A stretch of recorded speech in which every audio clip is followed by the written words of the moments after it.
Sherwood. Read, watch, listen. Chapter 11. Who Stole the Tarts? The King and Queen of Hearts were seated on their throne when they arrived, with a great crowd assembled about them, all sorts of little birds and beasts, as well as the whole pack of cards.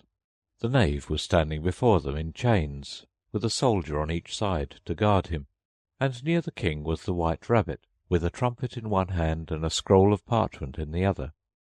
In the very middle of the court was a table, with a large dish of tarts upon it. They looked so good that it made Alice quite hungry to look at them. "I wish they'd get the trial done," she thought, "and hand round the refreshments." But there seemed to be no chance of this, so she began looking at everything about her to pass away the time. Alice had never been in a court of justice before, but she had read about them in books, and she was quite pleased to find that she knew the name of nearly everything there. "That's the judge," she said to herself, "because of his great wig." The judge, by the way, was the king, and as he wore his crown over the wig, look at the frontispiece if you want to see how he did it, he did not look at all comfortable, and it was certainly not becoming. "And that's a jury box," thought Alice. "And those 12 creatures." She was obliged to say creatures, you see, because some of them were animals and some were birds. "I suppose they are the jurors." She said this last word 2 or 3 times over to herself, being rather proud of it, for she thought, and rightly too, that very few little girls of her age knew the meaning of it at all. However, jurymen would have done just as well. The 12 jurors were all writing very busily on slates. "What are they doing?" Alice whispered to the Gryphon. "They can't have anything to put down yet, before the trial's begun." "They're putting down their names," the Gryphon whispered in reply, for fear they should forget them before the end of the trial.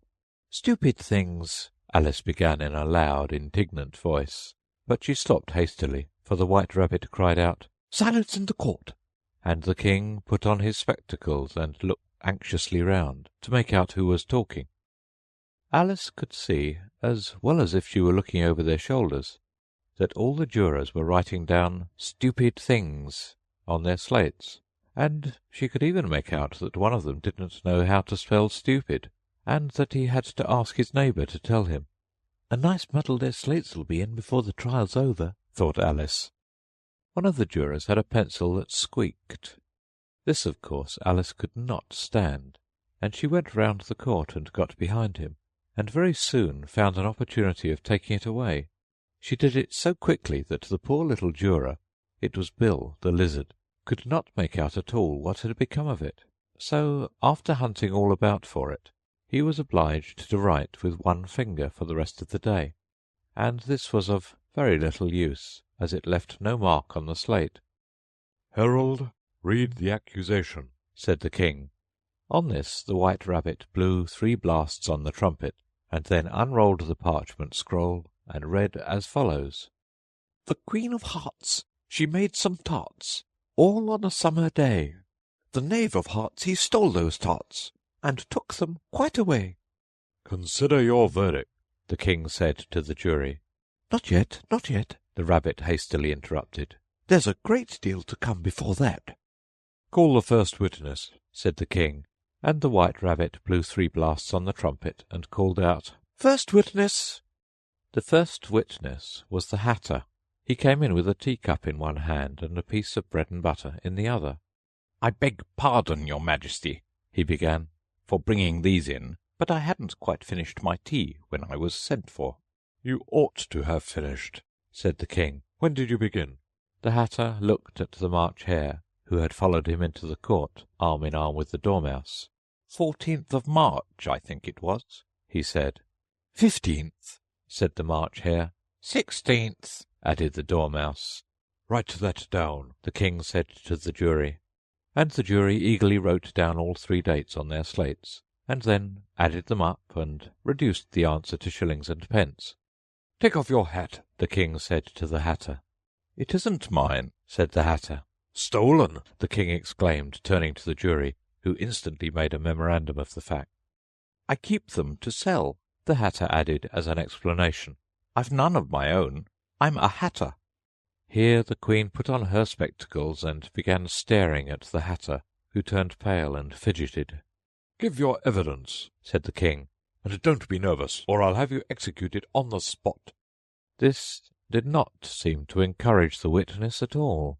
He kept shifting from one foot to the other, looking uneasily at the Queen, and in his confusion he bit a large piece out of his teacup instead of the bread and butter.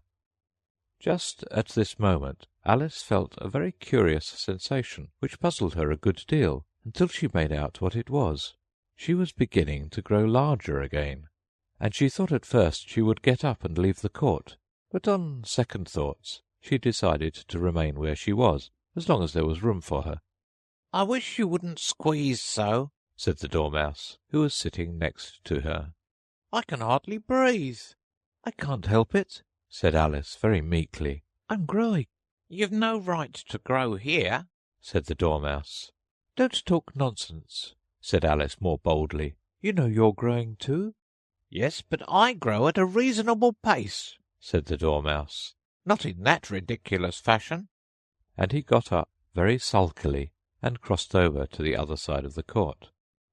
All this time the Queen had never left off staring at the Hatter, and just as the Dormouse crossed the court, she said to one of the officers of the court, "Bring me the list of the singers in the last concert." On which the wretched Hatter trembled so that he shook both his shoes off. "Give your evidence," the King repeated angrily, "or I'll have you executed whether you're nervous or not." "I'm a poor man, your Majesty," the Hatter began in a trembling voice, "and I hadn't begun my tea not above a week or so, and what with the bread and butter getting so thin, and the twinkling of the tea—" "The twinkling of the what?" said the King. "It began with the tea," the Hatter replied. "Of course twinkling begins with a T," said the King sharply. "Do you take me for a dunce? Go on." "I'm a poor man," the Hatter went on, "and most things twinkled after that. Only the March Hare said—" "I didn't," the March Hare interrupted in a great hurry. "You did," said the Hatter. "I deny it," said the March Hare. "He denies it," said the King. "Leave out that part." "Well, at any rate, the Dormouse said—" the Hatter went on, looking anxiously round to see if he would deny it too. But the Dormouse denied nothing, being fast asleep. "After that," continued the Hatter, "I cut some more bread and butter." "But what did the Dormouse say?" one of the jury asked. "That I can't remember," said the Hatter. "You must remember," remarked the King, "or I'll have you executed." The miserable Hatter dropped his teacup and bread and butter, and went down on one knee. "I'm a poor man, your Majesty," he began. "You're a very poor speaker," said the King. Here one of the guinea pigs cheered, and was immediately suppressed by the officers of the court. As that is rather a hard word, I will just explain to you how it was done. They had a large canvas bag, which tied up at the mouth with strings. Into this they slipped the guinea pig head first, and then sat upon it. "I'm glad I've seen that done," thought Alice. "I've so often read in the newspapers at the end of trials there was some attempt at applause, which was immediately suppressed by the officers of the court, and I never understood what it meant till now." "If that's all you know about it, you may stand down," continued the King.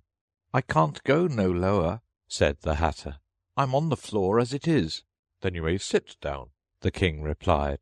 Here the other guinea pig cheered, and was suppressed. "Come, that finished the guinea pigs," thought Alice. "Now we shall get on better." "I'd rather finish my tea," said the Hatter with an anxious look at the Queen, who was reading the list of singers. "You may go," said the King, and the Hatter hurriedly left the court without even waiting to put his shoes on. "And just to take his head off outside," the Queen added to one of the officers. But the Hatter was out of sight before the officer could get to the door. "Call the next witness," said the King. The next witness was the Duchess's cook. She carried the pepper box in her hand, and Alice guessed who it was even before she got into the court, by the way the people near the door began sneezing all at once. "Give your evidence," said the King. "Shan't," said the cook. The King looked anxiously at the White Rabbit, who said in a low voice, "Your Majesty must cross-examine this witness."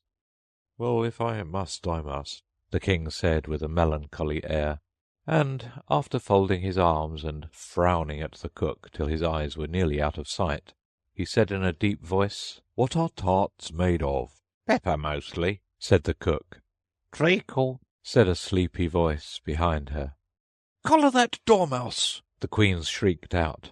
Behead that dormouse! Turn that dormouse out of court! Suppress him! Pinch him! With his whiskers!